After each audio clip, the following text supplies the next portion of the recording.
Thank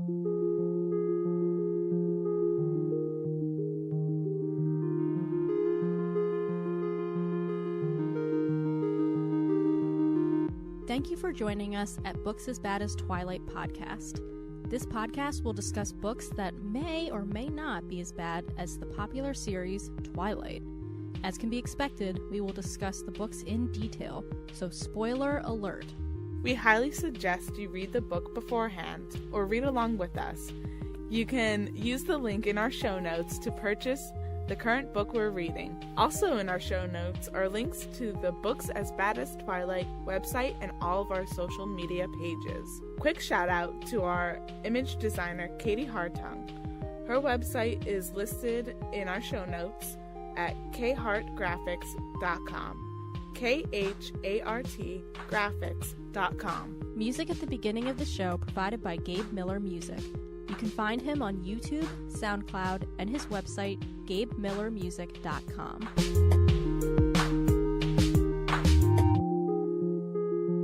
Well, we'll take a break then. Yeah, we'll take a break then. That'll be good. Freshen the mind. Yeah, freshen the mind. Maybe get a drink of water. Yes. Every time I think of, like, I don't know why, but every time I think of, like, the phrase drinking water, I think of Matilda when the Trunchbull is going to drink the water and she goes, and hold the newt. No. I always think of Shawshank Redemption. I have not seen that. You've never seen this? I've read the book, but I've never. How? It's like #1 on Internet Movie Database. I know. I mean, I want to see it. It's very good. It's one of my favorites. Yeah. But Morgan Freeman talking about Andy. I forget what his last name was. Yeah. Dewar, I think? Maybe. Dewar. I don't know. But he's like, he was a tall glass of water. I can't. That's my Morgan Freeman impression. That's a great impression. I'm not a soulful black man. Oh, you're not? Wow. It's surprising, right? I know, it is surprising. Oh, so funny. Yes, it is. All right. Welcome, Morgan Freeman. Sorry, go ahead. I like that intro. Welcome, everyone, to the Books as Bad as Twilight podcast. My name is Danielle. And I'm Brittany. And we're talking about books as bad as Twilight, as you can probably guess. By the title alone. You know. It's fine. Anyway. It's fine. We're fine. Yeah. We're reading a book called Lost in a Book by Jennifer Donnelly. And today we're going to be discussing chapters 5 through 9 of the book. So what we're going to do this time, which we didn't do last time, is we're going to try to give some chapter summaries along with the book. I should make a statement that we will be revealing spoilers. We didn't talk about that. Whoops. And yeah, but I feel like I guess you don't have to read along, but I would recommend reading along for the best experience, but you don't have to. But just know we're going to be revealing spoilers as we go along, because both of us haven't read further than what we're going to be discussing today. Mm-hmm. I mean, yeah. So what we're discussing today. Yeah. So we're recording multiple episodes today. They don't need to know that. Oh, well, now you do. All right. So shall we begin then? Yes. All right. So, chapter 5, the summary is only a sentence long, like many of them are going to be. Belle is in the library with the servants of the castle, and Beast has a little accident. So, Has a little accident. just a little one. Yeah. So, we open up and, like, Beauty is engrossed in cleaning, basically. What's the first sentence? Belle had stood there for a long moment, staring at the empty doorway. Oh, that's right, because that's when he disappears. Yeah. So for context, last chapter, I guess, is when he gave her the library, and she's commenting, oh, I can borrow so many books, and then all of a sudden he just, like, boom, beasts out of there, you know? Beasts out. Like that. So that's, I guess, where this chapter starts, is she's like, oh, what? Dude, I still don't understand why he just, like, left. That doesn't make much sense. Dramatic effect. Okay. Well, I have a problem with that. I mean, me too. Because, like, you just gave this girl that, like, you kind of like your library, and she's in love with it, and she's twirling around in the middle of the room, and you're just sneak off. Yeah. In the middle of a conversation, we talked about that. You know, in the middle of a conversation, someone just leaves. Right. Like, cool. It's, yeah. Thanks. It doesn't work. No. So, yeah. So he beasts out, and Bella's like all excited about the library. Like, oh boy, like I got this library. I can't believe it. Oh, so when he leaves, she whispers, like, because she's like so conflicted that he just walked away. Like, this book is really bent on characterizing Belle as like very intrigued by the beast and wanting to discover his secrets, which is like it's definitely a book thing and a new movie thing. That's not like a thing that has been done before. And she's like, "Who are you?" she whispered. Like, it's just to an empty room. Yeah, like, why would you say that out loud? Yeah, just picture that for a second. Like, who are you? Like, who does that? Nobody, I tell you. And she basically asks these questions, and I'll read it. It says, "Was the beast the snarling savage who'd imprisoned her father, then herself? Was he the cultivated reader who could recite lines from a 16th century poem? Was he her adversary, her friend?" And I kind of wrote down, like, these are all very shallow questions. So, remember last episode, I mentioned a quote from Cogsworth where he said that there was a word he said that was a 4-letter word. Yeah. Okay, so I looked it up, and I feel like I can feel like a complete idiot because I have heard that phrase before, and I'm surprised I didn't recognize it. It's in reference to swear words. So, like, like fuck and shit. Well, how are we supposed to know that? I don't know, and I don't know if it's a commonplace thing because I've definitely heard that before. Like, that's something that I don't know where. Is that appropriate to the time period? No. Okay. Yeah. So, I don't know if it's a commonplace thing that we should have known, but we didn't. Well, I know heck is a combination of fucking hell. Hell yeah. I actually never knew that was. I didn't think about it like linguistically. Yeah. So that's interesting. Yeah. I never heard that phrase before. So. Yeah, and just think about a 10-year-old reading this. That's a 4-letter word. Well, everything's a 4-letter word. Maybe. It's dumb. It's a little too advanced. Maybe that was like a wink to adult readers. I guess so. I guess we're not adults, though. We're really not. We're millennials. We're millennials who know nothing. We know nothing. There's one part on, let me see if I can find it, chapter 39, page 39, where they're, like, cleaning up the library, and the beast walks in, and he, like, basically is, like telling them all, like, things that they missed while they're cleaning. Yes. So he's like, "Lumiere, you missed a spot." And they're all thanking him. Yes. And it says, "The beast nodded, clearly pleased at being helpful." And I wrote down, like, what did I write? Like, he isn't doing shit. Like, he's just telling people what to do. Oh, you missed a spot. Like, it's comical, really. Maybe was he an overlook? Yeah. I don't know. Maybe it's because he's a pretentious nobleman that... I don't think the book's aware of that, though. But I know what you're saying. What do you mean? Like, I could see that being a thing, like, where they're depicting the beast being... I mean, he is a spoiled brat, but usually the book is very stark in what it's trying to characterize. Okay. So when the beast is being a brat, you know it. And I feel like if he were being a spoiled nobleman... Oh, okay, so you think in that specific section, it's not being dramatic enough for it to be him being a spoiled brat. Right. It actually thinks, like, it doesn't... Like, I think maybe that's what it's trying to go for, like, but it just doesn't... come off that way. You think it was a genuine... Yeah. Oh, I'm being helpful by pointing out this spot that my servant, who is a candlestick, missed. Okay, also, how are they supposed to clean this incredibly massive library when they're objects? I know, I get it, it's a fairy tale, but still, like, they don't have actual arms or hands, and you can't, physically, you can't go faster than, like, you're able to. What's the thing, like, I always thought, like, when it comes to, like, somebody like Mrs. Potts, there is no physical way that she could do anything. Because she doesn't have arms. The teapot itself, it's porcelain, right? So I believe so. Yeah, so she can't bend that, like. Well, yeah, but we give him a little bit of leeway because, like, they're still moving around. Well, Lumiere does in Lumiere. Cogsworth. Yeah. But not really Mrs. Potts. She hops. She hops. That's about it. But if, like, the feather duster can move around, she can move around. If the clock can move around, if the candlestick can move around. Nah.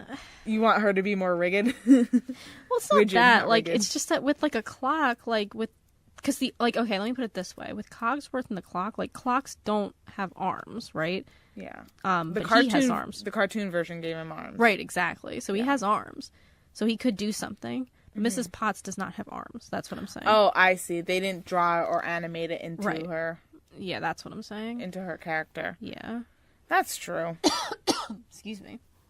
But you're right. But it's okay because she is steaming the windows. That's right. I forgot about She's that. boiling and steaming the windows. So she's helping. Yeah, she's Oh, helping. Mrs. Potts. And plus, isn't she supposed to be not the kitchen master, I guess? I always thought of Mrs. Potts as, what would the title be? Like housekeeper. That's how I always pictured her. Like the head of the castle. Yeah. Like, again, I'm going to reference like Downton Abbey. Yeah, like, you know these phrases better than I do, so Yeah. go for it. I always think there's a character, if you're familiar with Downton Abbey, Mrs. Hughes, her name is, and she's head of house and Head of housekeeper. house. Yeah. Or housekeeper, yeah. I think Cogsworth that's is her title. supposed to be the head butler, right? I see. I always thought so, but it doesn't come off that. Does it I come thought he was supposed to be the head butler. I always thought that It too. was Lumiere supposed to be the... No, Lumiere. I don't know what Lumiere is. Oh. It sort of references Lumiere. It's very You're not really sure what. We don't know people's- their roles, Yeah, basically. which is interesting because I think Cogsworth. I picture him as the butler too, and I think that would work a lot. But this book characterizes him as very incompetent, Yes. and so I can't see him being the butler. Yeah. But you know, there's a lot of inconsistencies, so maybe he was the butler, just not good. They reference him being a war vet. They do. Quite often. That's all he's talking about. So he wasn't groomed to be a butler. Right. So maybe he wasn't one. I don't know. Yeah. It's not explicit, and that's what annoys me. Some parts of this is there's nothing really Well, yeah. concrete. Yeah, and this book could go into explanations. Yeah. It goes into explanations where we don't need them, Yes. which we're definitely going to get into in the later chapters. I don't know if there's much in this one, but it's just definitely something to look out for. So, yeah, Beast mops the windows. An interesting thing to do, Yes. mopping windows. And Mopping windows. Where did you see that? let's see, it's on page 40 on mine. Let me see. Belle's mopping by a bookshelf, and she stole a glance at the beast. She watched him pull up his sleeves and grab a rag and bucket. Yeah, it's a little down. Oh, yeah, it's farther. It's not the next paragraph where it says "uh-oh" with a one after that.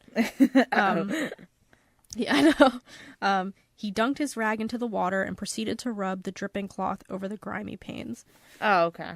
So Beast is cleaning the window with a rag and bucket. Yeah, and I kept thinking, like, I mean, he's trying to help, so I get that. But I'm not, like, quite sure. Like, I'm trying to picture this, like, how messy that is, like, with all the water dripping down and, like, the mop, like, everywhere. Oh. Like, it just sounds painful. Well, I don't like the phrase that said, he walked on the window, or what was it? The window. Oh, I'm so sorry. That's okay. There, what do you think, Lemire? He said a few minutes later. Belle bit her lip to keep from laughing. The window was twice as dirty as it had been when he had started. Yes. What, was he, like, wiping mud on it? Exactly, that's what I mean. That Like, doesn't make any sense. the only thing I can think is that, I don't think the book actually explicitly says it, but just say, like, somebody had already been using the mop and they'd, like, maybe mopped the floor or something. Yes. Was the water dirty? Is that why? We don't know. Also, he comes off as a complete idiot. If he can recite 16th century poetry, Right.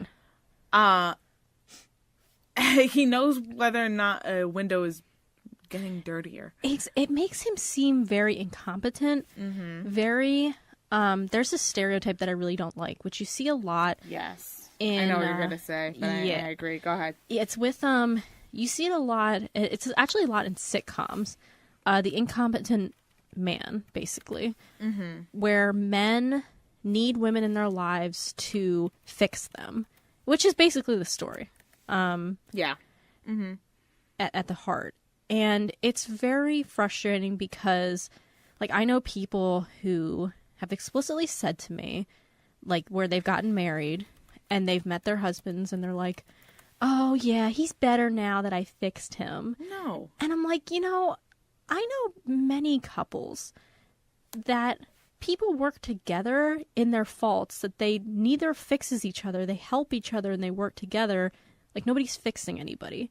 Relationships are supposed to be the full realization of your potential. Yeah, exactly.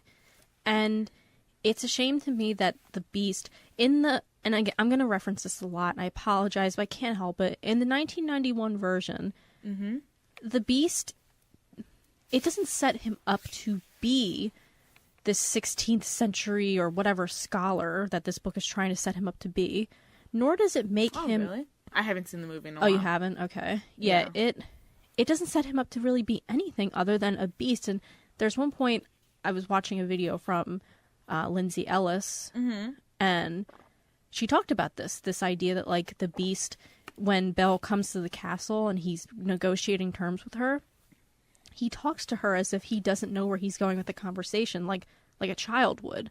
In the newest movie? In the older one. In the 1991. Okay.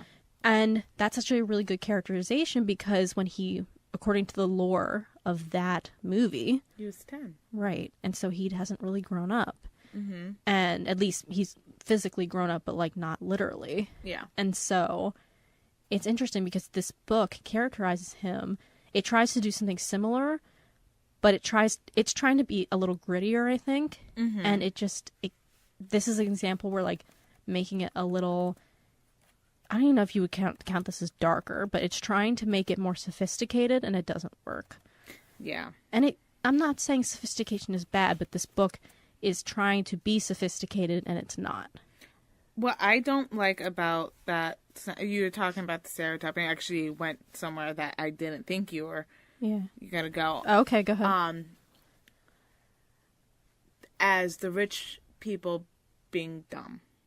Because I know, not to toot my own horn, I know a few wealthy people. I'm not, like, best friends. They're not going to pay for anything for me. But, like, if you have money, even set in this time period, even if he got changed into a beast when he was 10 years old, they're not idiots. Right. And because they're going to have top education. Exactly. Yes, he's been stuck in this castle for 10 years, but you have Mrs. Potts. You have Chip, you have Lemire, you have Cogsworth. All of them are educated people. Right. So it does not make sense for him to be like, like, the window's clean now. That's a really smart point to make. Because what you just said, that's exactly right. Like, typically, if you were... That was my goofy impression, by the way. It was a great impression. And I loved it. No, Go ahead. It's interesting because this book doesn't understand class structures. Like you said, the servants act smart, and the beast acts dumb, when it should be the opposite. Because that's actually an element that's missing from this. Where's his tutor? Like, that would be really cool. Where was everyone else in the like, it was a party. Right, when exactly. When he was transformed, when everyone was transformed. Right. His parents, we don't know where they are. I thought... Did we discuss this? In this book, his mother's dead. Oh, that's right. I forgot about that. His mother's dead, and his dad was a beast. The true beast of the castle. Oh, yeah, that's right. I forgot about that. But where's his father? Where's his father? And again, that could be really... That could have been awesome. There's roads that this book could have taken, and it, like, took the most, like, least interesting one. And I guess we're going to be repeating this quite often, but once again, I do think this is a Disney thing, not the author. But that was rushed? Yeah, because, this is very much like the new movie that just came out. You okay? No, sorry. It's like you had to I was taking a pause. No, I felt like I had to sneeze for a second, that's why. No, it's like the new 2017 Beauty and the Beast film, because it's trying to do stuff like new stuff, and the new stuff is like they think they're smart with it, and it's just not. It's not there. Yeah. So this book is directly connected to that. And I know we've probably stated that. But even if it's directly connected, you could still make it.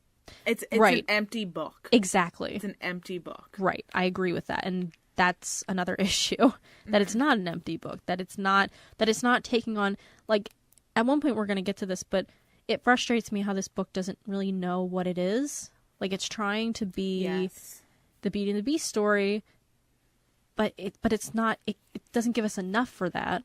Mm-hmm. And then it's trying to be this other story with Nevermore, which, by the way, when I got to, so I read it to chapter 19, right? Yeah, chapter 19. Chapter 19, but we're only discussing 5 through 9. Yes. And at one point I was like, wait a minute. We haven't been to Nevermore. Well, okay. Yeah, we don't get into Nevermore until chapter 9. Yeah. And I get it. We have to set the foundation before we could go into it. Right. But and that's why I had an issue with the prologue, and we talked about this before. The prologue seemed to be something that the author couldn't put anywhere else in the story, so she threw it in front so the story makes sense. Right, which it could make sense without it, but yeah, I know what you're saying, yeah. Yeah, that's a really good point. So chapter 5, we went on a little tangent there about future things, but chapter 5, so Bella's in the library, they're cleaning, Beast is acting like an idiot, because that's how he and the males are portrayed in this, apparently. Yeah. And he's cleaning, basically. And I love how this chapter ended. I'm going to read the final paragraph. The final paragraph? Yeah, so well, Chip went off to play with the footstool. Footstool. Frou-Frou, I think his name is, which, like... What? I don't remember if that's canon to the original. That is canon, I think. Is it? Okay. I believe so. That's canon.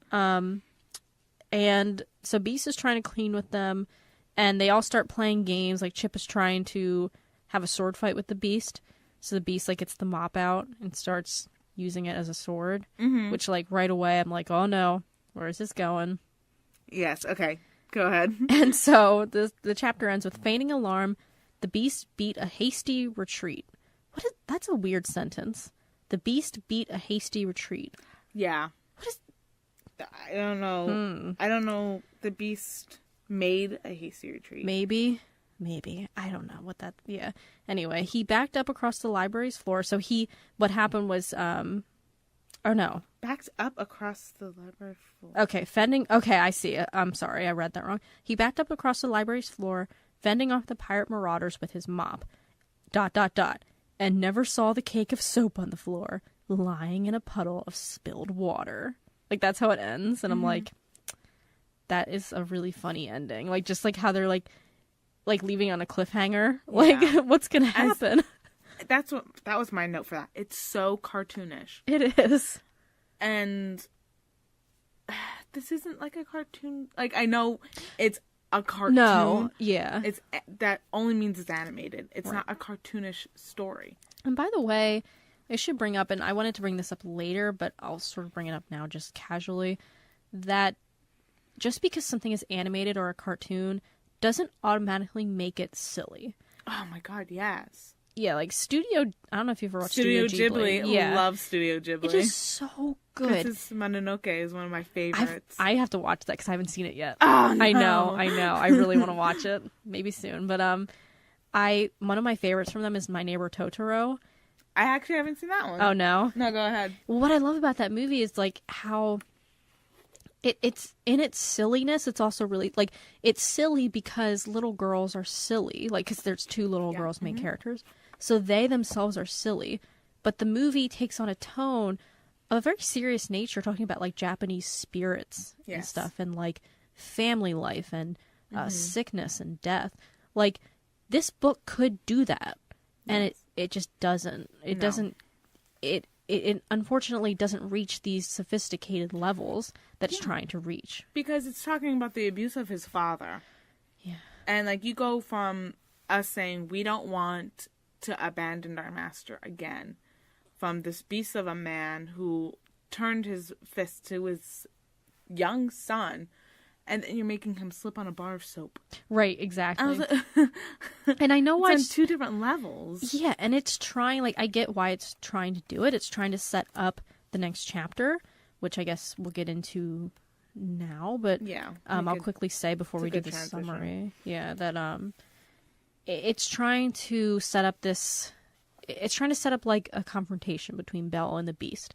Mm-hmm. And we actually see this a lot in this book. There's a lot of moments that I'm almost to the point now where I can see them coming. It's very cliche. Yeah, like you just know like something like, and you can tell by how the narration goes. Like it's like something is odd here, and then you're like, oh right, it's doing this now. It's Beauty and the Beast time, you know. Yeah. But yeah, so why don't we do, what's the summary for Chapter 6? Chapter 6, Beast is angry that he had an accident, and Belle recalls a time with her father. Wow. So, all right, so Beast hits the soap, slips, falls, buckets on his head. Wow. Oh, yeah. Crazy.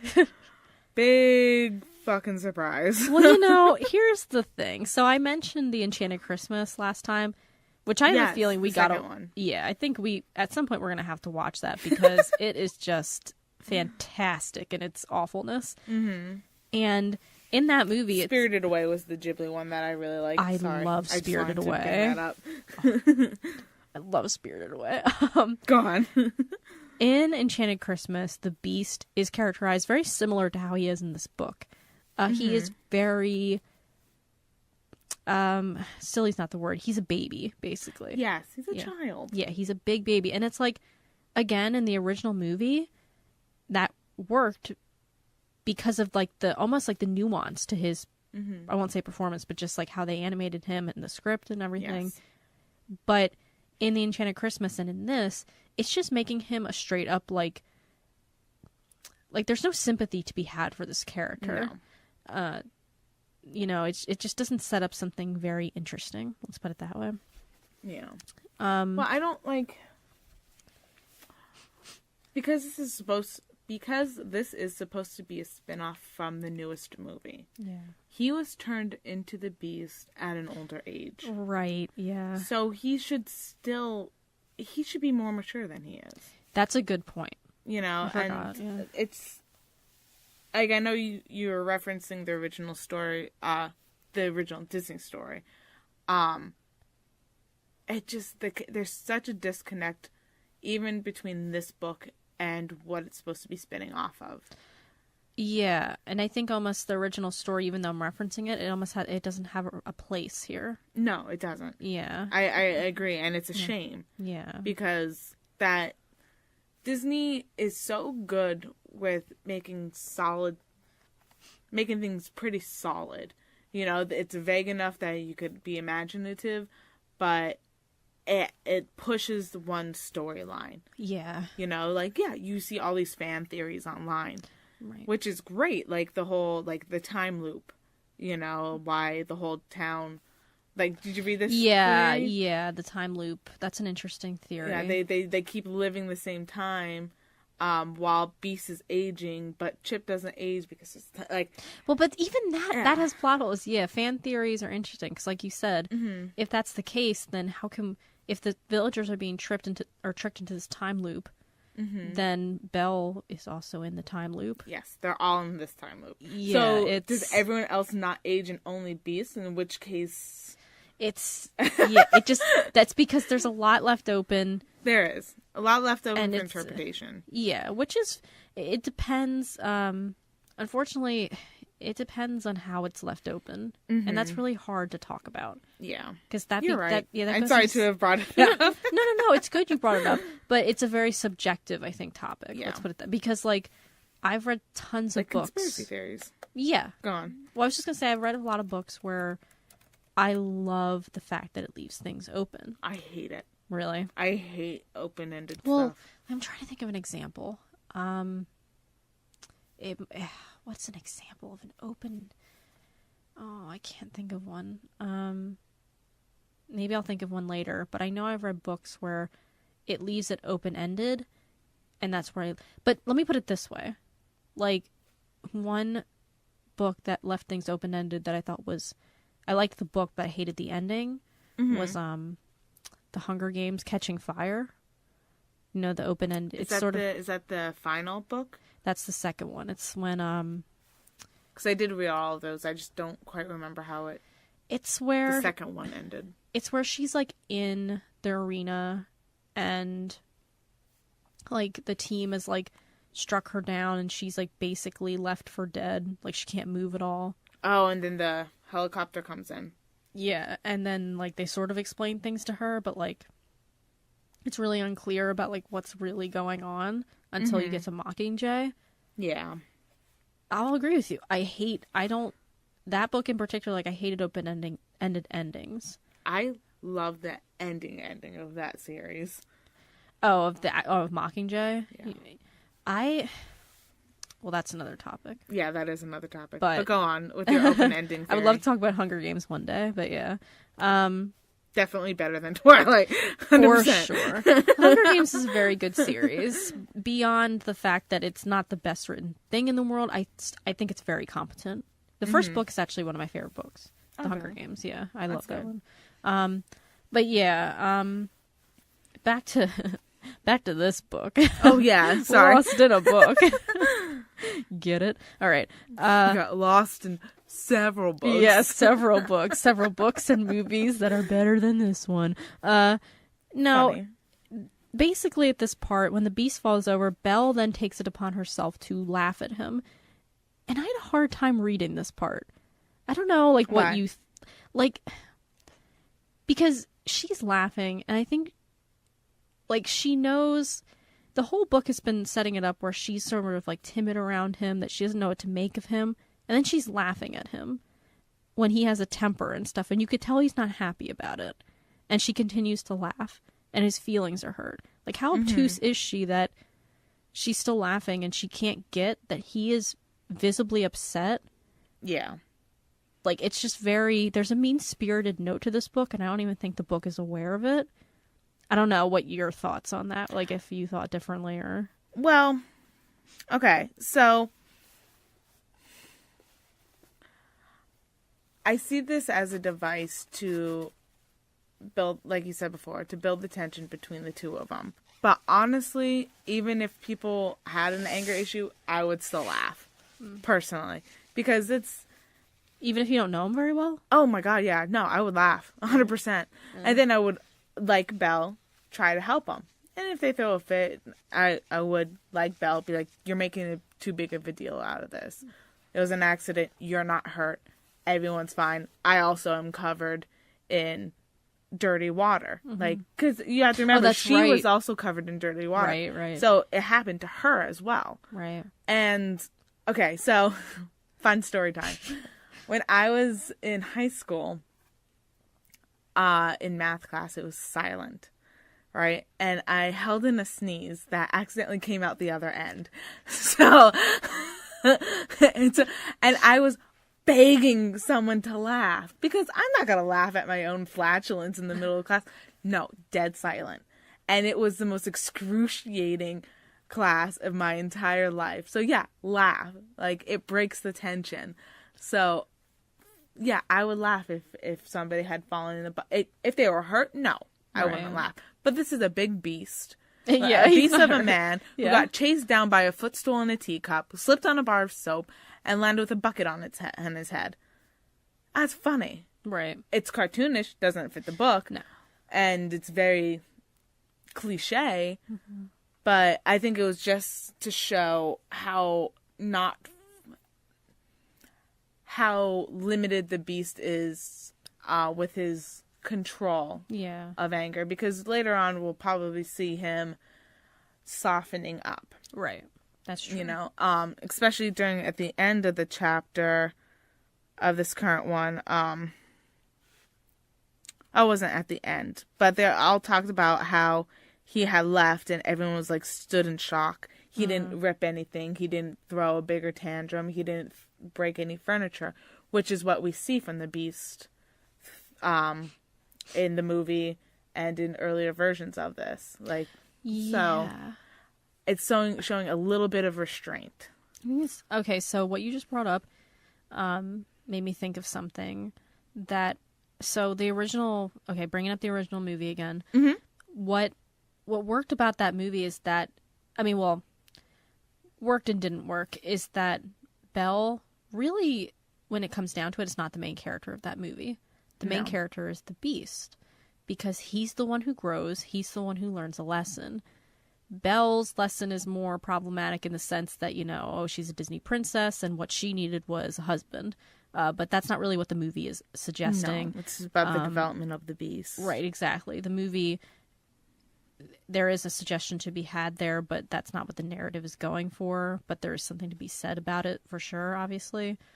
But I think these adaptations that come from Beauty and the Beast, whether it be this book or the remake or what have you, are trying to make it a story about Belle.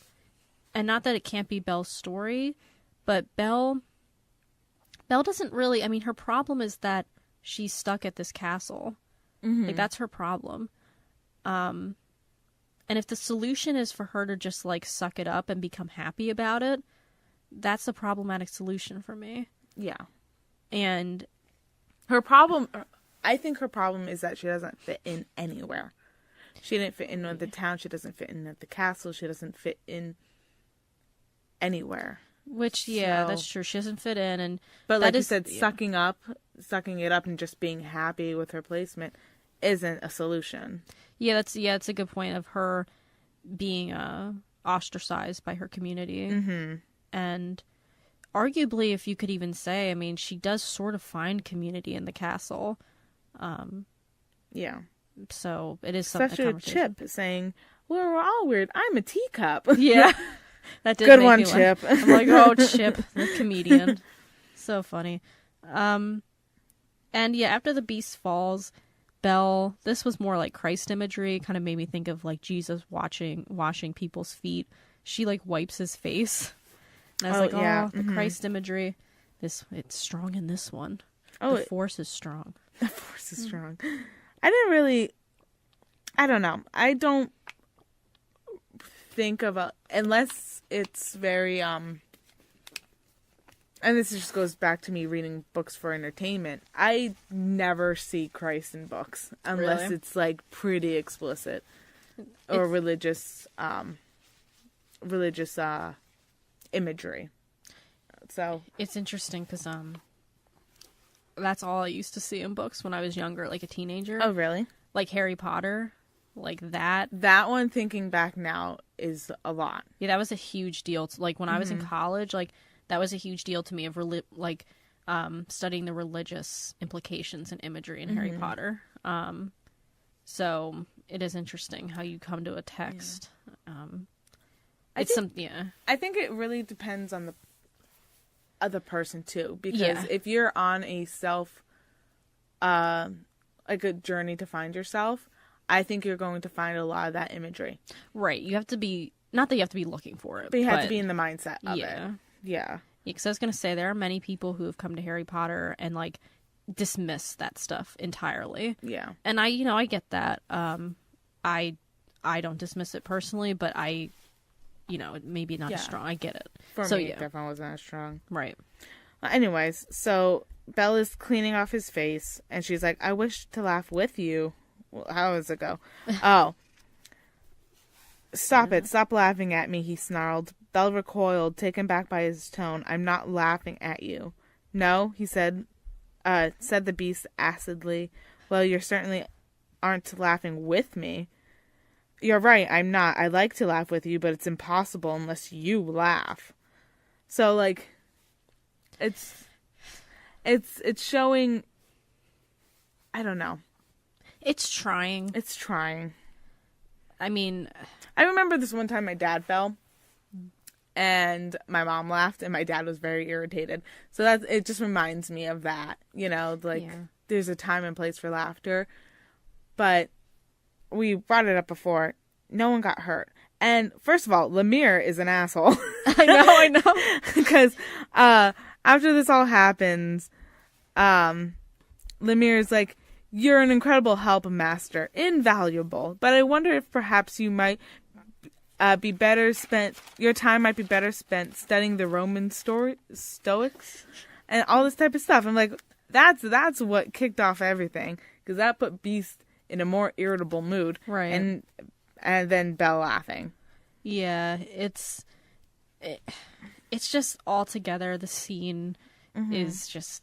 It's painful. Yeah, painful is a good word to describe it. Painful is a good word. And the only other thing I wrote down for this chapter is, and again, I feel like I'm repeating myself a lot with this, but like the book paints a very inhuman portrait of Belle, in my opinion.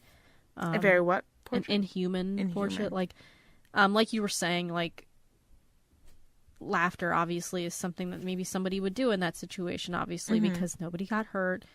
It's it's kind of funny, like, haha, like, you were so silly, you were playing a sword fight with a mop, like, because that itself is silly. He doesn't have a sense of humor, or he does, but he's vulnerable. He's vulnerable. And, just this idea that there's so much optimism, I feel like, in Belle, that I just find, like, very unbelievable. And I'm very stingy about this. Belle is my favorite character. Yeah. So I'm very protective of her character. I know it's silly. Don't judge me. But it does bother me when I see this, and I don't know. I guess it just doesn't work for me. That's all. Yeah. It just doesn't work. Well, it brought up a point with her, like, Belle wiping the face of Beast. Yeah. Right before that, she recalls the time with her father. Fox was in a trap, and he helps the fox come out, and she was scared that the fox would bite him. Papa stopped, Belle finally cried, scared for him. She's going to bite you. Hush, Belle, he said. The box cannot change her nature, and I cannot change mine. And then he helped the fox out, and Belle has this voice in her head saying, why do you care? The beast imprisoned your father, imprisoned you. Like, why do you care? She reached into her pocket, grabbed a cloth, and started wiping his face with a gentle touch. It's like, I don't understand where this book is going to go. Yeah. Because it's saying the fox can't change her habits. I can't change my habits. Why do you think the beast will change his?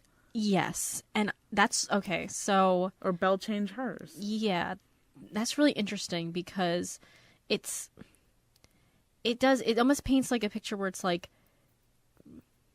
she expects him to move, but she won't.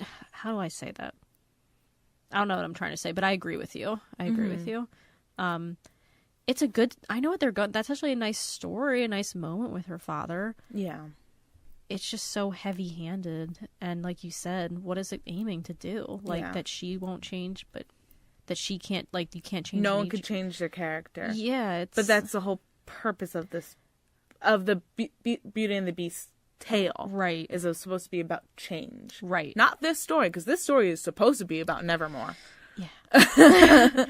This story is supposed to be about Nevermore, but we haven't even scratched that yet. And keep in mind, we're having a big discussion about this, but really, I mean, it's not like this was a long read, No, God, no. Yeah, so technically... There's only 400 pages, I think. Yeah, so it's not taking us long to get through this book. It's just that we are picking this apart a lot, and it's just, it feels like it's taking longer to get to Nevermore than it actually does.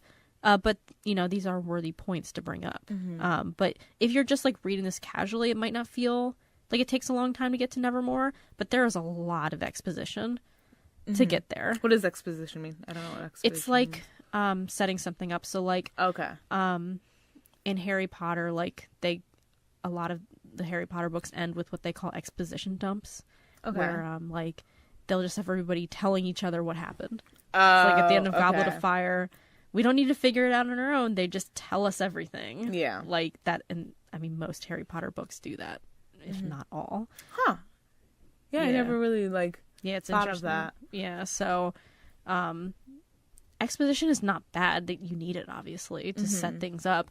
But there's just points in books where, So this makes me think of if you're familiar with like Christian books or Christian stories where they have a character like explaining like something and there's a lot of exposition about their faith and stuff. Mm-hmm. Like that story with the fox made me think of that actually. Okay. Because how am I trying to say this? Like it knows what it wants to say. Yes. Which usually authors going into writing a book, they know what they want to say. But sometimes they don't know how to get there. Yeah. And so what it ends up doing is it ends up pushing more of an agenda versus letting these characters come to their own conclusions and learn something. Saying, not showing. Yeah. Telling, not showing. Yeah, exactly. Yeah, actually, that's however perfect. That phrase goes you know, in literature. That one. That one phrase. Yeah, you're right. That's exactly right. So it's just, I don't know. That there's a lot of actually telling in this book. Yeah. And even like the very last sentence, she's like, and until then, like until she would figure the beast out or whatever. Oh, yeah. She would take comfort in books and this is 2 separate sentences. Mm-hmm. And until then, comma, she would take comfort in books, period. Just as she always had. Like these sentences are weird to me. Yeah. They start with and because and. Mm-hmm. And it's not bad to start a sentence with and, but like it's a lot. Yeah. Yeah, but I remember, now this is high school, but when I was taking when we were taking English comp, my teacher made us highlight every single first word of every sentence. Oh. And you had to write down how many times you started the sentence the same way. Interesting. So I'm looking at this. She, her, bell, but, frustration, she, Mrs. Potts, that's the, bell, the, she, thinking, even, refusing, she, but, she, maybe, and just. Yeah, that's a really good exercise actually, because I know in my own writing, that's something that I am so aware of when I write. Yeah, how to start off a sentence differently. I am so hyper aware of that. So I don't even know why I didn't notice that until you brought that up. So it's constant. Yeah. It's constant. Because you pointed out, I don't know if it was on the podcast or not, but she does everything in 3s, this author. Oh, that's right, yeah. Everything is in not pairs of 3s, that doesn't make any sense. But everything is in 3s. And it's right here. She had Shakespeare for company now, and then she lists 3 more authors with periods between. So I should have read those as the sentence beginners. But I don't consider one-word sentences. No. Oh, I see what you're talking about. Yeah, the very end of the chapter. So it really kind of irks me, and I do that myself, and I try really, really hard not to. Same. It's hard. Writing is difficult. Yeah, we don't want to diminish that. Like, no, it's hard. We were talking today how writing fantasy specifically is one of the hardest things to write, in my opinion. Yeah, so. I agree. It's hard to set that up, so we're not diminishing that. No. But still. So, on to Chapter 7.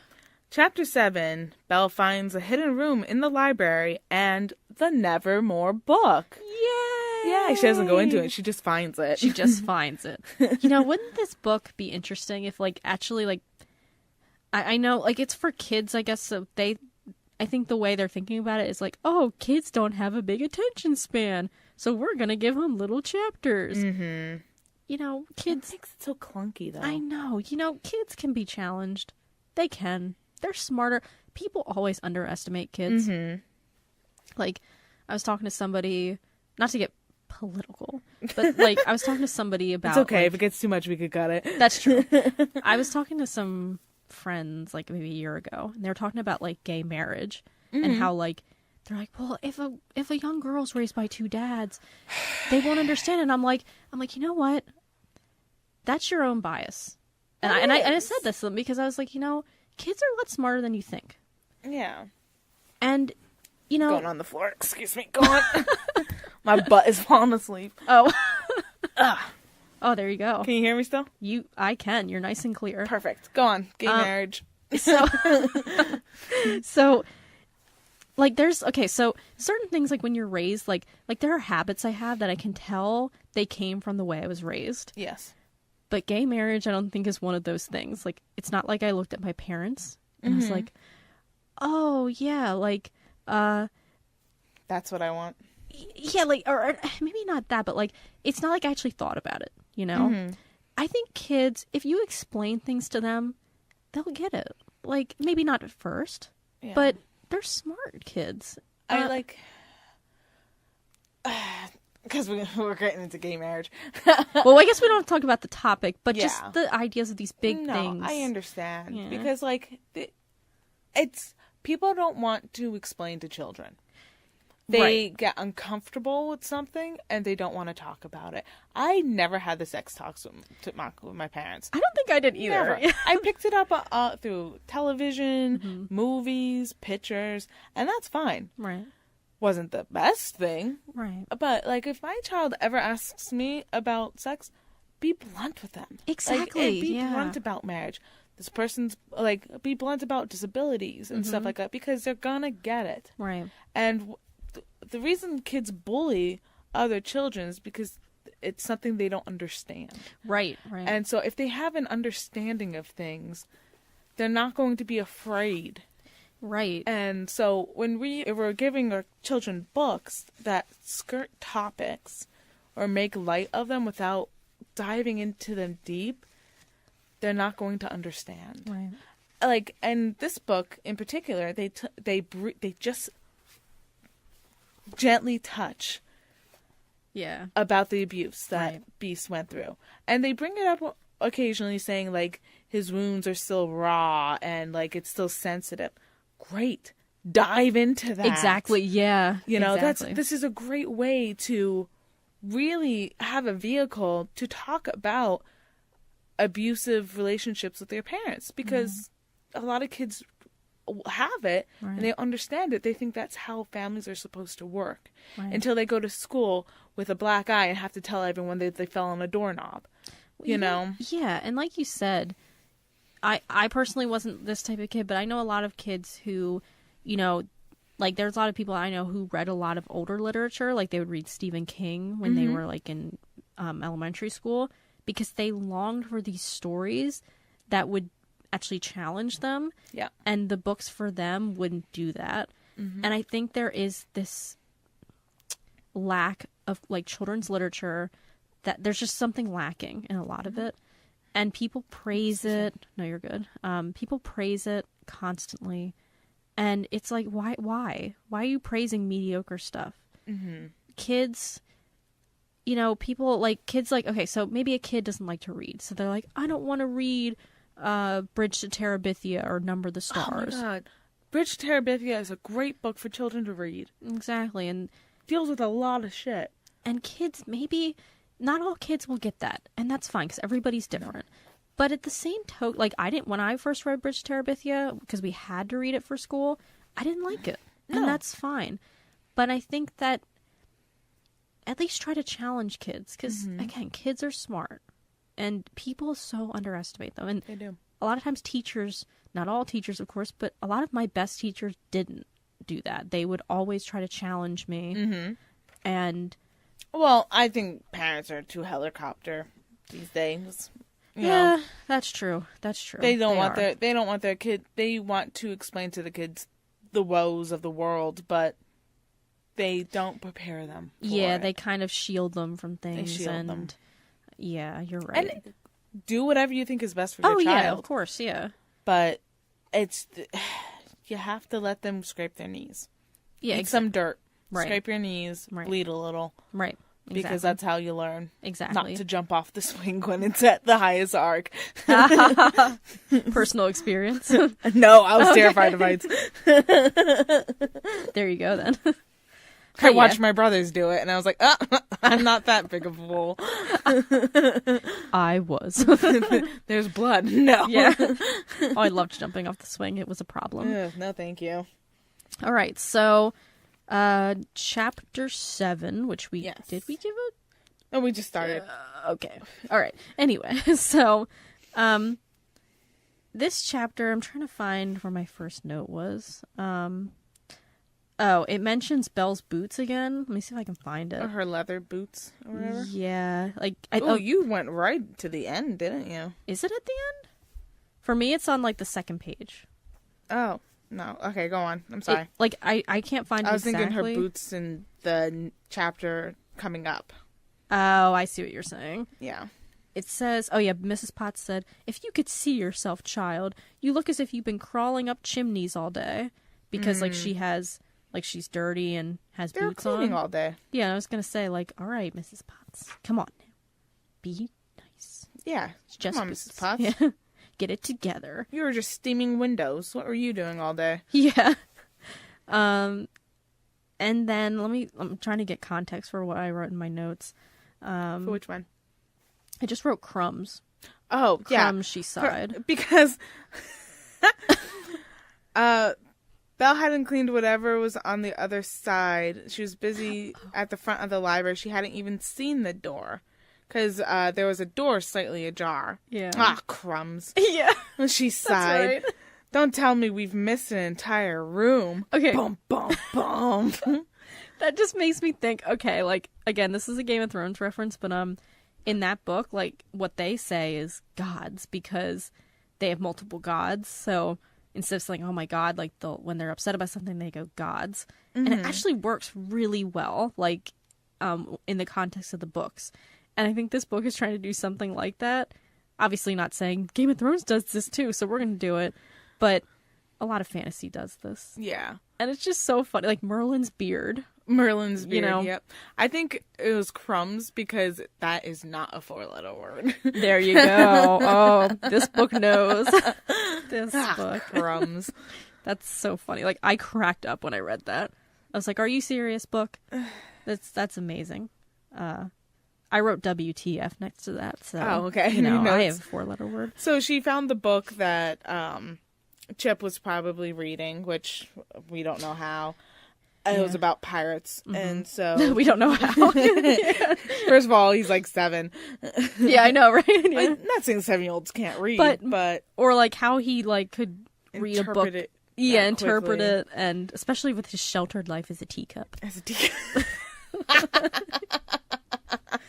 He knows nothing else. Like, imagine when we talked about this, didn't we? I don't know. Where he becomes a human, and, like, he's like, Mommy, what is this? Like, a third arm?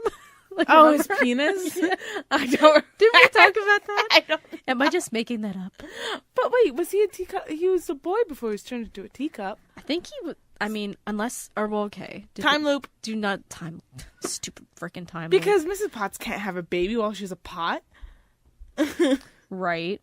Well, I always thought he was like a baby, but I guess none of them age. Like a thimble. Right. We didn't say he was probably a thimble.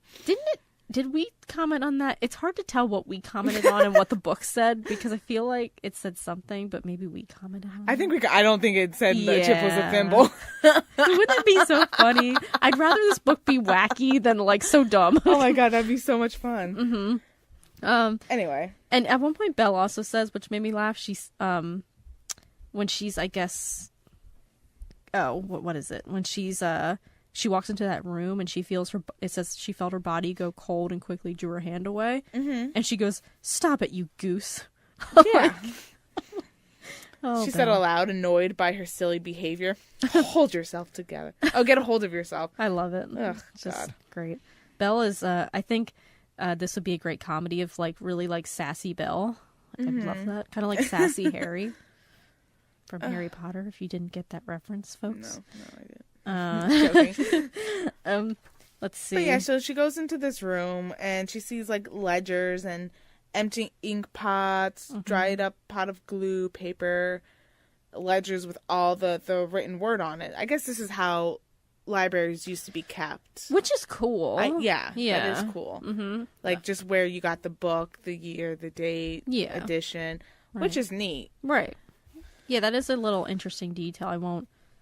I don't really have anything to say about that. I have no context over that. But she looks at the catalog. She's like, oh, cool, Dante's Divine Comedy. That was purchased in Venice for a pricely sum.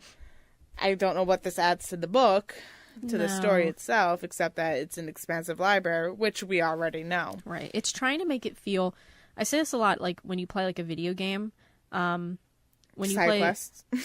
What's that? Side quests. Well, kind of. It's more like when you're exploring like an area in a video game. Mm-hmm. Like there is a game that I love called Kingdom Hearts. Yes. And in Kingdom Hearts, there are many, like there's a scene where they go to the world of Olympus and Hercules, and they're in the Colosseum. Hercules. Yeah. And favorite song. I do love Hercules music. They basically, like, they're in the Colosseum. Nobody's in the stadium. Like, it's just them fighting. There's no people. But yet you always hear cheering. And they're like, look, everybody loves you. But, like, there's nobody there. Yeah. And a lot of times, obviously, it's a video game, so it's a hardware thing. But what people will comment on in this is that... Ghost of Victory's Past. Yeah, exactly. It doesn't make the world feel lived in. So you're playing a game, and you don't really feel like you're a part of it. Yeah. You know? And I think this book is like desperately trying to make it feel as if this castle is real and alive and actually historically accurate, maybe. So that's why they're referencing all of the authors and books, and maybe that's why Cogsworth is referencing all these battles he's been in. Exactly. Okay. So I get it. I don't think it does it well, but I get like where it's coming from. Yeah. So they're I mean, it's interesting if it was done a little better. Yeah, because I feel like I have to research like half the stuff that Cogsworth is talking about, because I know nothing about French history. Right. I don't know nothing about American history. I know. I hate history. I know. I'm gonna get a lot of flack for that. My husband majored in history. That's what his degree's in. Oh. But it is so hot when he starts talking history. I'm like, yes, tell me more about the French Revolution. Maybe he can help us with this book. Maybe. I don't have much else to say about this chapter. I don't have much to say either. She finds the book in the library. And she's like, it's strange. Why aren't you shelved? She wondered out loud, walking over to the book. Yeah. I just think the descriptions are pretty funny. She closed the ledger, and as she did, a ghostly wail rose behind her. She spun around, gasping with fright, but soon saw the cause. The window was open. Yeah. That was weird to me, too. A ghostly wail. Like, it feels very dark and ominous. And we know that the vultures just dropped off that book. Right. So, which is kind of cool to think about. But yeah. like, it was just funny, like you said, the description of the whale. I legit thought, it was like, oh my god, is the book, like, doing something? Nope, it's literally just a window. That's the mundanity of this book. So she finds the book. Intrigued, she picks it up, and it's warm, which is weird, because you're in a cold room. She felt a faint pulsing as she touched it, as if it had a heartbeat. She dropped it, and it snapped upright. This part actually freaked me out. Yeah. Did it really? Well, not like freaked me out, like I wasn't scared, but I was just like, oh, like I actually was like, what's gonna happen? Yeah, that part is good. Right. Like, this is when we're getting to the fantasy type of thing, which is perfectly fine. Don't make it all fantasy. You're in a fantastic world where there is enchantress and stuff like that, and talking teacups. Let's do it. Just I don't think we need the corny slip on a bar of soap when we have books that could stand up on its own. Yeah, and actually there's a lot of unnecessary scenes like that. So I would love if this book went full on magic. Yeah, that would be fantastic. Because, okay, so maybe it wouldn't be the best book in the world. Maybe it would still be bad. Yeah. But at least it would know what it is. You know? Like, you can't really critique a book for being what it is. Like, if it knows what it is, yes, you can critique certain things, but you can't critique it for, like, not, like, being lost, I guess. Yeah. This book is lost. Oh, poor book. Maybe we help find its way. Yeah. We'll try to help it. I don't know how much good it will do. But, yeah. All right. So, that's it, then? Want to move on to Chapter 8? Unless you have anything else to say. I'm counting the sentences in Chapter 8. One second. Please do. But, so we're moving on to Chapter 8. Chapter 8, is... There's nothing to Chapter 8. There's no summary for Chapter 8. Can I just read what I wrote? Sure. What a pointless chapter. Easily could have been combined with another. Like, that's literally the only thing I wrote. So I have no context. 1, 2, 3, 4, 5, 6, 7, 8, 9, 10, 11, 12, 13, 14 sentences. 14 freaking sentences. 14 sentences long. That's shorter than the other one that was 28. That is. Yeah, that's right. Half it. Look at that math. Look at that math.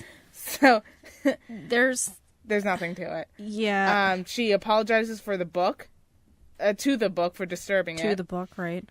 Because she knows it could be enchanted. The book didn't respond to her apology. Big shock. Yeah. As books tend to do. And the book began to grow. That kind of freaked me out too, but not obviously really did, but intrigued me. Yeah, it's intriguing. Yeah. So the book grew. For a few seconds, she thought her new perspective that made Nevermore look bigger, because she put the... Where did she put it? She lost her balance and fell on the floor. Oh, that's right. I thought she was going to get knocked out, and it was going to be like... Oh, the whole thing a dream? Yeah, like it... Or even that, like, it just, like, the idea of her being knocked out itself just kind of was, like, this... Like, it kind of rubbed me the wrong way, so I'm glad it didn't go that way.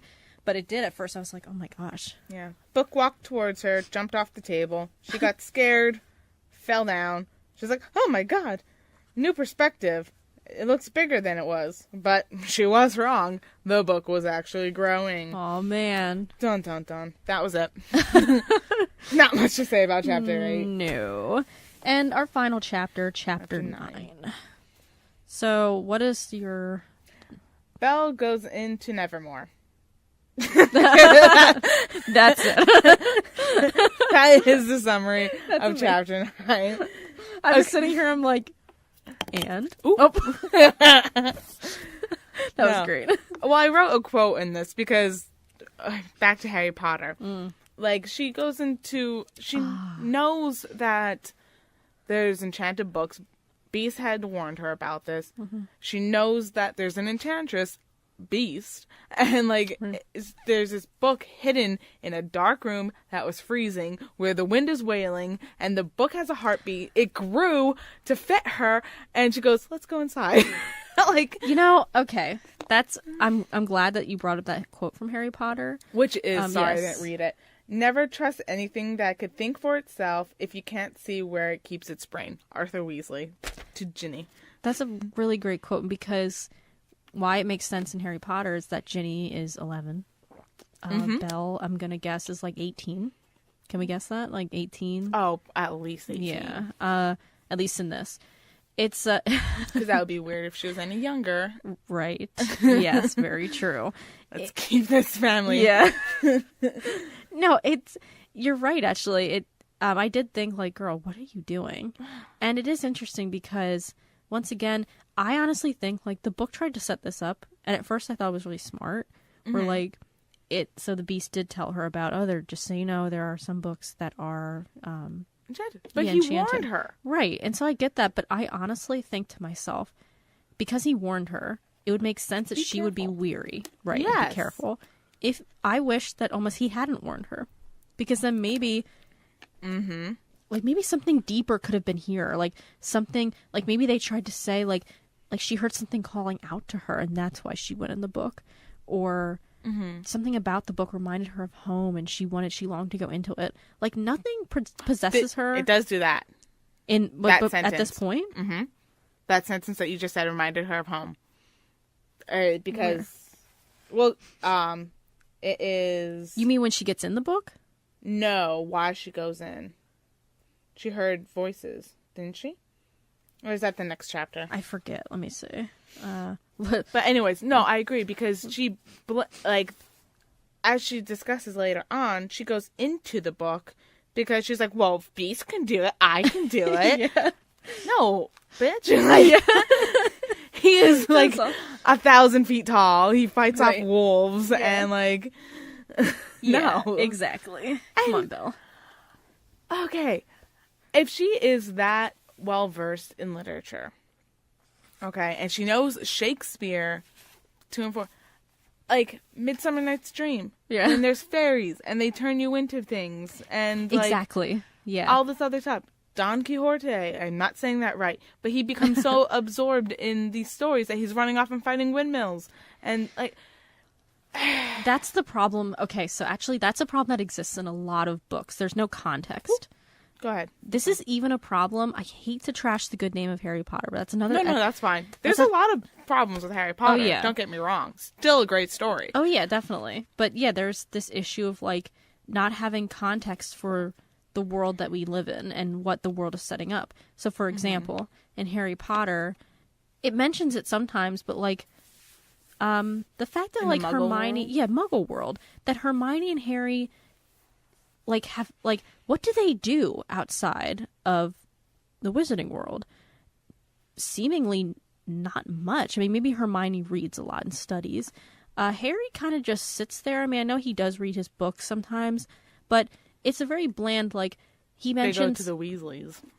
Yeah. Yeah. And he mentions, like, at one point, I think in book 4, and in earlier books too, about that Dudley has a PlayStation. Yes. And it mentions that, but, like, the fact that Harry has never, like, mentioned, like, it's only a kind of one-off, like, but they don't mention these things to Ron. The only time they do is in the 7th book when they're talking about fairy tales. And they bring up Cinderella and stuff, and the real world kind of comes in. Well, not necessarily, because Mr. Weasley has a whole shed of Muggle items. He does, but, like, Harry and Hermione don't really talk about things. No, they don't, because they don't really need to. I guess, but, like, I feel like... Because if you as a Muggle go into the wizarding world, you're going to be a hell of a lot more fascinated with magic. First of all, Harry is so bored with magic. Like, how dare you? Like, you're not, like, I would bring a pen if I was Hermione. Like, that seems a lot easier than writing with a quill. Right, yeah. But, like, if I went from our world into a magical world, I wouldn't care about electricity or the telephone. I guess it's not even just for me, personally. Yeah. I guess it's just things aren't mentioned, and it's weird. Like, it's just weird that they wouldn't get brought up. And it's so... Also, though, it doesn't further the story. Right, exactly. So it doesn't need to be. Doesn't further the story. And that's completely fine. Yeah. But also keep in mind that Harry Potter gives us a lot of details that don't further the story. Mm-hmm. So, but I agree with you. That's true. It's unnecessary, but it's just something to bring up, I guess. Yeah. But I definitely see what you're saying. It's unnecessary. Well, if we're comparing it to Harry Potter. Yeah. That part where she just walks into the book. And we could use Tom Riddle's diary. Yeah. But I'm going to use a different example. Harry's dreams. Oh, yeah. When he kind of just dives into them when he's seeing visions of, like, visions that Voldemort are, like, giving off to him. Yeah. Hermione tries so hard to, like, be the reason with him. You know, like, hey, you can't keep seeing this. Like, right. We have to find different ways and different avenues. And because he's a Gryffindor and I'm a Gryffindor too, so, like, I'm going to give flack to my own house. They're idiots. Like, there's, like, almost no thought process for Gryffindor. Like, it's just like, oh my god. So just kind of do it, yeah. I compare them to chaotic good, you know? Yeah, that's like, a good, for D&D. They're chaotic good. Like, they will mow down anyone if they think it's for the betterment of, the human race. They're close people. Oh, not themselves, but their loyalties. Okay. So when Arthur is being bitten by the snake, Harry just goes. Right. She tries to stop him. Yeah. But she's like, well, he's running off. I have to run with him because I'm going to save his ass. Right. Which she does. Yeah. And there is no character that's the logic in this part of the book. Right. And, like, again, it's fantasy. So you're not everyone's going to have that, like, logic sense of them. Or that role. But it just doesn't seem... If she's supposed to be a sophisticated person who's ostracized in her community for being a smart woman, you don't go wandering into a book that grew in a secret room. Belle, the book tries... Like you just said, you wouldn't do that. It doesn't make sense. And I think Belle arguably is a very competent character. And I don't think she's very painted that way in this book. No. But, you know... And Don Quixote, everyone just followed him because he was a wealthy man that was, like, he was paying people to come with him on his adventures. I don't know much about that one. We only read it briefly in college comp or my lit class, and I enjoyed it a lot. Yeah, yeah, that's awesome. It was fun. I have to read that because I've heard a lot about it. You've talked a lot about it, actually. Oh, have I? Mm-hmm. I wrote a book, a report about it, but I compared it to Harry Potter. Actually, nice. Yeah, there you go. A lot of fun.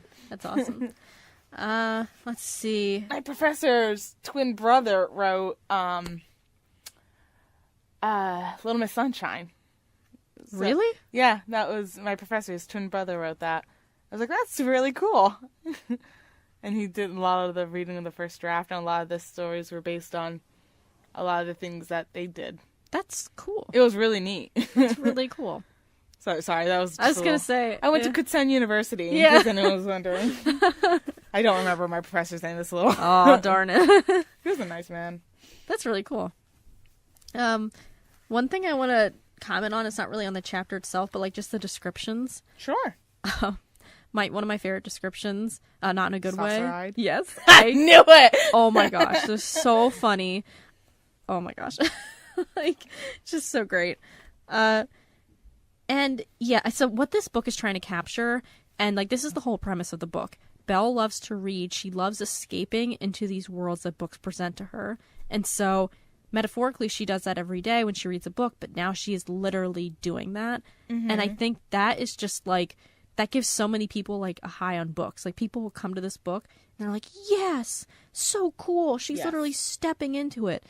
And I get it. I know what it's trying to do, and it's trying to make it fantastical. But the problem is that we exist in a world that's already fantastical, and it's like it's already there. She doesn't need to step into this book. Like that's the beauty. Once again, in the 1991 version, is that Belle is unhappy with where she lives, and she goes to this castle, and suddenly it's like she's living in her own. Like remember that book she has in the opening, and she says, "Oh look, she meets Prince Charming."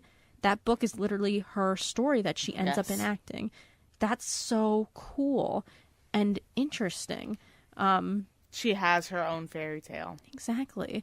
And they could do a lot with that in this book and still have it be standalone from the story. Mm-hmm. But anyway. So that, I mean, I don't have much to say about this chapter. Okay, so, the book outcrawls words. Oh, yeah, that's from, right. Like, and she thinks they're spiders or bugs, and she's like, ah! So, and she realizes that they're words, and she's intrigued, and the book opens to a page saying, "The Countess gives a party." And she starts hearing these things, like voices, and she's like, people. Like, this is what... Okay, I see yeah, when you said... So she hears people, She hears people and something familiar. She hears music and talking. And people, she thought... A longing as deep as hunger filled her, and she realized how much she missed human faces, laughter, and conversation. And that is a dick move. Because, Belle, you have, like, just because Mrs. Potts is in the form of a teapot, and you talk about, like, Chip's cute little face and his boyish laugh, they're still humans. Right. Like, they're still people you could talk to and have conversation with. Yeah, they're not, like... you hated everyone in town. I know, exactly. You hated everyone in town. Exactly. What is there to miss? Yeah, and there's never a point in this book... Except your father. Yeah, and there's never a point in this book, like, it's never... Oh, well, maybe town wasn't as bad as I thought. It's always, I never was accepted. I didn't like town. I always wanted to escape there. There's a brief moment, which I don't even think it's happened yet. No, it hasn't. Yeah, where she reflects a little. A little bit. But that's like chapter 15. Yeah, but even then, it's very minimal and very kind of standoffish toward it. Yes. It's just not consistent with what these people, like, the book doesn't understand, like, it wants things to happen, and so it's just kind of putting people, like, the puzzle pieces where they go, but, like, it's not really well constructed. It's not consistent. Yeah. So, and then near the end of the chapter, it's talking about, she remember what the beast had told her about enchanted books. Most are harmless, but one or two can be a little unruly. If I can handle the beast, I can handle unruly, she thought. She took a deep breath and stepped into the story. And that goes back to what we were talking about before. Like, I have such a problem with that because you are an 18-year-old girl probably. Right. Who has never been out of your little village in France. Right. Who, like, yeah, you tell Gaston to fuck off. And, like, that's it. And, yes, the Beast, he has his temper tantrums. And you're able to coil them. But, like, you don't know why. Right. It's because he's trying to make you fall in love with him. Mm-hmm. And, like, yeah, you went and you saved your father. But, like, if the Beast, who's fighting off wolves for you, who is, like, disgustingly large, says they're unruly, like, be careful, I wouldn't do it. Yeah. There's no logic. There's no logic character. No, there really isn't. Yeah, you basically said it all for me. Like, that's I'm sorry. No, that's completely fine. No, I disagree with you. Yeah, I agree with you completely. Crumbling up these notes. Throw it out. Just, wow, good throw. Right onto the couch again. But yeah, that ends it for chapter 5 through 9. And I know that we were pretty harsh on that set of chapters. Yeah. Overall, it's getting better, though, I think. It is getting better. I will say it's getting better.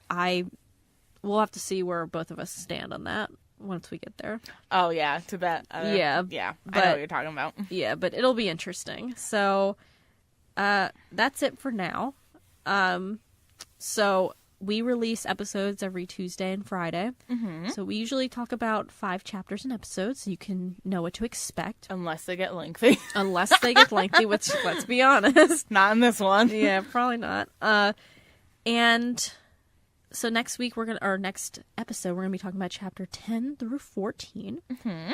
If you want to listen to past episodes or just subscribe to our podcast, you can find us at BaBaTpodcast.com. That's BaBaT. BaBaT. Podcast.com. We both say it different ways. Yeah, that's hilarious. Listen to our past episodes because that was like the best moment ever. Oh, when I realized it wasn't. That was hilarious. Boba tea. It was BaBaT. I freaking best moment ever. You can find us on iTunes, Stitcher, Google Play. I'm gonna try to get us on Spotify, but ooh, we'll see. That's a thing?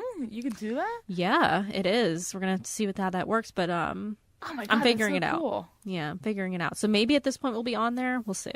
But yeah, so be sure to subscribe and leave us a review on iTunes. That would be helpful. Mm-hmm. Let people know that they should subscribe as well. Yeah. And we also have social media. We have Facebook, we have Twitter, Instagram, and Gmail. And a Gmail, so you can send us an email. And all the links are on our website. I don't feel like reciting them right now. We'll recite them later. Yeah, and they'll be in the show notes too, so don't worry about that. And we also have a Goodreads page, so if we want to further the discussion, we can go on there because there's forums on there, so that can be fun. Forgetting.